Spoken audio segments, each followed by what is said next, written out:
अभिमन्यु, बार बार ये जो आप संघर्ष पर मुब्तला हो जाते हैं, भाई 7 किसान आज भी जख्मी हो गए, उनके घर वाले भी बाट देख रहे होंगे, गए थे किसान आंदोलन में। शुभकरण सिंह की मौत हुई थी फरवरी में, 700 किसान शहीद हुए थे। इजाजत लेने की जरूरत महसूस नहीं होती आपको?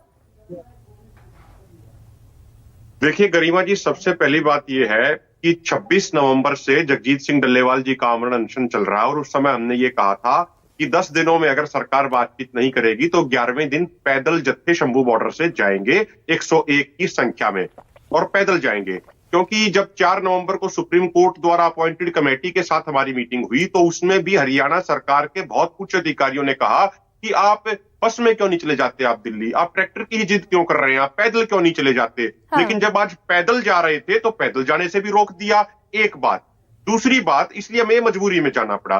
दूसरी बात, अभी गुनी प्रकाश जी कह रहे थे कि भाई खुला बाजार, मैं इनकी जानकारी के लिए बता दूं, 2004-05 में बिहार में एपीएमसी मंडी खत्म करी गई ये कह के कि ओपन मार्केट देंगे, बिहार के किसानों का बहुत भला होगा। लेकिन आप रिकॉर्ड चेक कीजिए, 2004-05 के बाद बिहार के किसानों का पलायन बढ़ गया और बिहार के 4-4, 5-5 एकड़ के किसान पंजाब हरियाणा में आके 3-3, 4-4 एकड़ के किसानों के खेतों में मजदूरी करते हैं। कारण क्या है? उनको वहां एमएसपी नहीं मिलता, मंडी 2004-05 में खत्म कर दी गई थी। दूसरी बात, शिवराज सिंह चौहान जी जो कहते हैं ना किसान मेरा भगवान है, अभी मध्य प्रदेश की बात कर लें, सोयाबीन का एमएसपी 4892 रुपए, लेकिन सोयाबीन बिक रहा था 3 से 3,500 रुपया क्विंटल। तो मध्य प्रदेश के किसानों ने बड़े बड़े ट्रैक्टर मार्च करे, बड़ा बड़ा प्रदर्शन किया।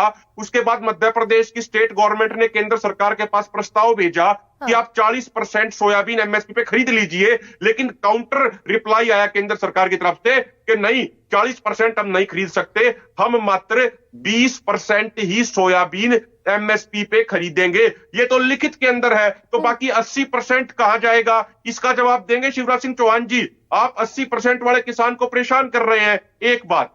दूसरी बात, हम बार बार हाथ जोड़ के प्रार्थना कर रहे हैं, हमने कल माननीय उपराष्ट्रपति जी को चिट्ठी भी भेजी है गरिमा जी, लिखित में चिट्ठी भेजी है, क्योंकि पिछले 3-4 दिनों में उन्होंने बार बार जिक्र किया कि भाई आप किसानों से किए गए वादे पूरे क्यों नहीं कर रहे हैं। हाँ। और हमने उनको ये भी कहा है कि माननीय उपराष्ट्रपति जी अगर आप चाहेंगे तो हम आपसे मिलके अपने सारे मुद्दे एक्सप्लेन भी कर सकते हैं। और हाँ। उपराष्ट्रपति जी ने स्वयं बोला है कि मैं भी थोड़ा बहुत अर्थशास्त्र के बारे में जानता हूं, मेरी भी कुछ अर्थशास्त्रियों से बात हुई है, एमएसपी देने से आपको फायदा ही होगा। हाँ। जितना पैसा आप किसानों को देंगे, किसानों की परचेजिंग पावर बढ़ेगी और उससे 5 गुना अर्थव्यवस्था में वापस लेकिन आएगा। अगर ये इतना आसान होता तो सरकार सुप्रीम कोर्ट में क्यों कहती कि भाई बाजार बिगड़ जाएगा, हम C2+50 नहीं दे सकते?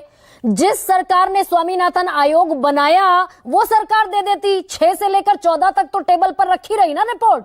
इतना अगर आसान होता तो मैं गरिमा जी, एक एगमार्क.net एक सरकारी पोर्टल है। हाँ। उस सरकारी पोर्टल पे जहां जहां मंडियों में जितने जितने की फसल बिकती है उसका सारा डाटा उपलब्ध है।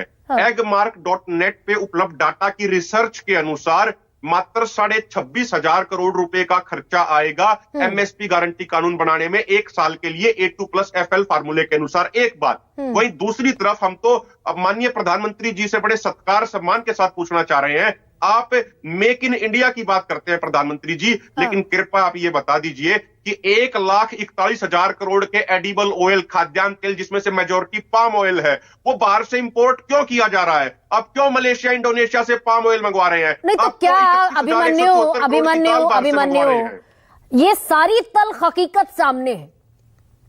30 से 35 किसान रोज आत्महत्या कर लेते हैं, 1,35,000 का हर किसान पर कर्ज है, 65 रुपए किसान का परिवार, ताजा नाबार्ड की रिपोर्ट है, 5 लोगों का परिवार 65 रुपए कमा रहा है। तो क्यों सरकार संजीदा नहीं है? बड़ा संक्षेप में कह दीजिए, सुरेंद्र जी भी इंतजार कर रहे हैं। देखिए, सबसे बड़ा कारण यह है, कोई पॉलिटिकल पार्टी किसान के बारे में संजीदा नहीं है। उसमें एक गलती हमारी भी है, और सबसे बड़ी गलती हमारी ये है कि हम किसान बन के अपना वोट नहीं डालते।